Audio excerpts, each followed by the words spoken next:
Welcome to the video. इस video के अंदर हम डिस्कस करने वाले हैं क्लास 10 के चैप्टर रिफ्लेक्शन एंड रिफ्रैक्शन के बारे में। तो इसके अंदर हम पहुंच चुके हैं यूजेस ऑफ स्फेरिकल मिरर के पास। तो स्फेरिकल मिरर का हम कहाँ कहाँ यूजेस करते हैं, तो दोनों मिरर को हम अलग अलग देखेंगे कि दोनों का यूजेस कहाँ कहाँ होता है, कन्वेक्स को भी और कनकेव को। तो सबसे पहले सर्च लाइट के रूप में जो कनकेव मिरर है उसका जो यूज होगा सर्च लाइट के रूप में, बिकॉज जो कनकेव मिरर है कुछ इस शेप का होता है। यहाँ पे अगर लाइट लगी हुई है तो वो बीम ऑफ लाइट प्रोड्यूस करेगा जिसको हम सर्च लाइट या टॉर्च के रूप में यूज कर सकते हैं। इसके अलावा व्हीकल हेडलाइट, जब हम व्हीकल के आगे देखते हैं उसके हेडलाइट पे जो लाइट लगी होती है उसके अंदर भी इनसाइड जो मिरर है, जो पॉलिश्ड इनसाइड हमें दिखती है, वो बीम के रूप में लाइट को आगे की तरफ भेजती है, जो कि एक कनकेव मिरर है। ठीक है, शेविंग मिरर के थ्रू इसको हम यूज कर लेते हैं सर्च लाइट में, व्हीकल हेडलाइट में and shaving mirror. Shaving mirror for the larger image produce करवाने के लिए सेविंग इमेज के रूप में इसको यूज किया जाता है, क्योंकि ये इमेज को वाइड एंड लार्ज बना देती है। डेंटिस्ट यूज करता है टीथ के जो माउथ के अंदर डालने के लिए, जो मिरर का यूज करता है डेंटिस्ट, उसके अंदर यूज होगा हमारा concave mirror. Why the concave mirror use, because it produce a wide image. Wide image को प्रोड्यूस करता है, लार्ज इमेज प्रोड्यूस करेगा, जिसके थ्रू जो डेंटिस्ट है, जो टीथ है माउथ के, वो लार्जर दिखेंगे। अगर कोई कैविटी है तो वो भी लार्जर उसको दिख जाती है। ठीक है, फॉर कन्वर्जिंग लाइट, जो कनकेव मिरर है वो हमने देखा था कि जो लाइट को ये क्या कर रहे हैं, कन्वर्ज, इस तरीके से लाइट को इकट्ठा कर देते हैं, कन्वर्ज कर देते हैं। तो लाइट जब इकट्ठी होगी तो हीट बढ़ेगी। हीट बढ़ाने के लिए सोलर पैनल के ऊपर जब उसको डाला जाता है, सोलर फर्नेस के ऊपर, उसकी हीट को ये बढ़ा देते हैं। इसके अलावा इस मिरर का यूज ऑल्सो इन माइक्रोस्कोप्स, जो कंपाउंड टाइप ऑफ माइक्रोस्कोप होते हैं, लाइट माइक्रोस्कोप, उनके अंदर यूज किया जाता है। इसको माइक्रोस्कोप के अंदर भी यूज किया जाता है। माइक्रोस्कोप लिख सकते हो, टेलीस्कोप लिख सकते हो। माइक्रोस्कोप एंड टेलीस्कोप के अंदर यूज किया जाता है। स्टडी के लिए लेबोरेटरी यूज हो सकते हैं इसके।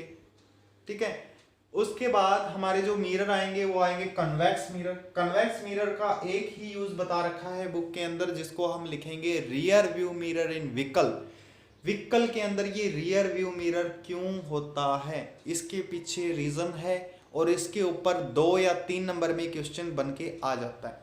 तो अब आप इसको लिखोगे कैसे 2 या 3 नंबर क्वेश्चन को, तो आइए देखते हैं इसको।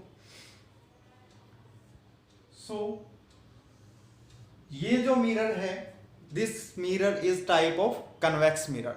कन्वेक्स मिरर है। अब कन्वेक्स मिरर के ऊपर जब भी लाइट आके पड़ेगी तो ये लाइट को क्या करता है, फैला देता है। लाइट को क्या करता है, फैला देता है। क्या करेगा, फैला देगा। अब लाइट को फैलने पे ये मतलब कौन सा मिरर हुआ, डाइवर्जिंग मिरर। मतलब ये कर क्या रहा है, लाइट को फैला रहा है। तो इसके पीछे रीजन है लाइट फैलाने का, क्योंकि इसका जो पॉलिश्ड सरफेस है वो वाइड है, मतलब वाइड होता जा रहा है, सर्कल के आउटसाइड है।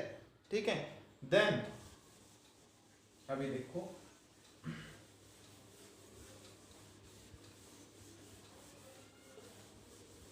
Rear view mirror, wing mirror जिसको हम बोलते हैं, व्हीकल के साइड के अंदर जो पीछे देखने के लिए मिरर का यूज किया जाता है उसको हम रियर व्यू मिरर बोलते हैं।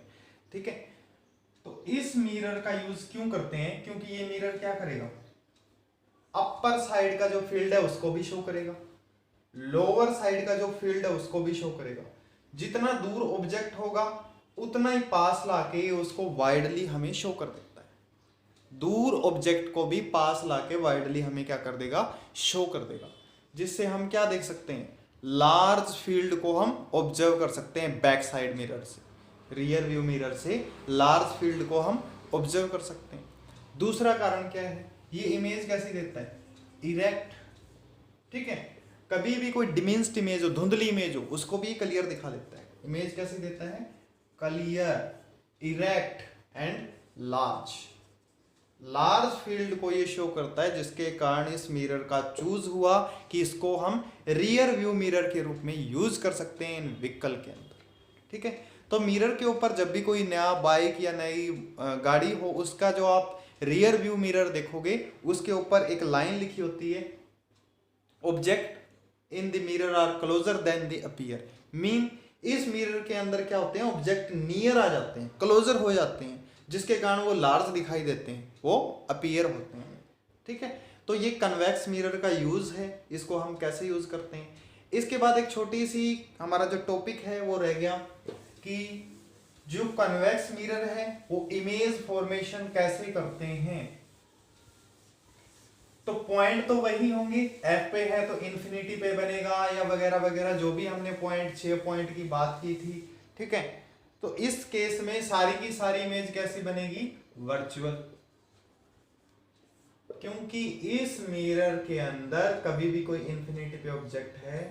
सबसे पहले मैं ले लेता हूं इसको C, इसको मान लेते हैं F, इसको मान लेते हैं P। ठीक है, तीनों पॉइंट हमारे पास हैं, इन्फिनिटी से कोई भी रेज आ रही हैं, ये इन्फिनिटी से रेज आ रही हैं। अब इस केस में क्या होने वाला है, हमारा CP उल्टा बन चुका है। ठीक है, इस केस में क्या होगा, इस तरफ ये C है, यहां पे F है। ठीक है, ये क्या करेगा, लाइट को डाइवर्स कर देता है। ठीक है, लाइट को क्या कर रहा है, डाइवर्स। अब लाइट क्या करेगी, यहां से हमें सिर्फ और सिर्फ मिलती हुई प्रतीत होगी, मतलब हमें नजर रियल में नहीं आ रही, बस हमें इमेजिनेशन दिख रहा है कि ऐसा हो रहा है। तो यहाँ पे हमें क्या दिखेगा, इमेज दिखेगा बनता हुआ। रियल इमेज नहीं बनती, वर्चुअल इमेज बनती है, हमेशा इरेक्ट बनती है। तो वही पॉइंट साइज है। तीनों मैंने कैरेक्टरिस्टिक बता दिए इमेज के कि कैसी इमेज इसके अंदर बन सकती है।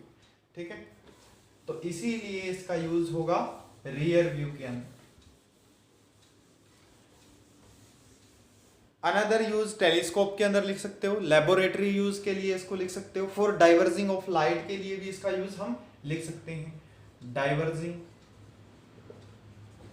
ऑफ लाइट, लाइट को फैलाने के लिए भी इसका यूज लिख सकते हैं हम। सेकंड, थर्ड यूज टेलीस्कोप के अंदर भी हो सकता है, टेलीस्कोप के अंदर यूज हो सकता है। फोर्थ यूज लेबोरेटरी यूज,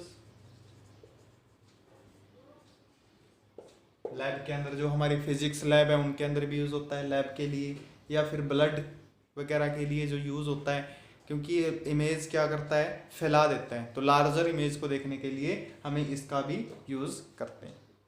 ठीक है, तो ये थे हमारे यूजेस ऑफ मिरर। उम्मीद करता हूं आपको अच्छे से ये समझ आए होंगे और अच्छे से आप इनको समझ चुके होंगे। तो आपको वीडियो अच्छी लगी हो, लाइक एंड सब्सक्राइब जरूर करें।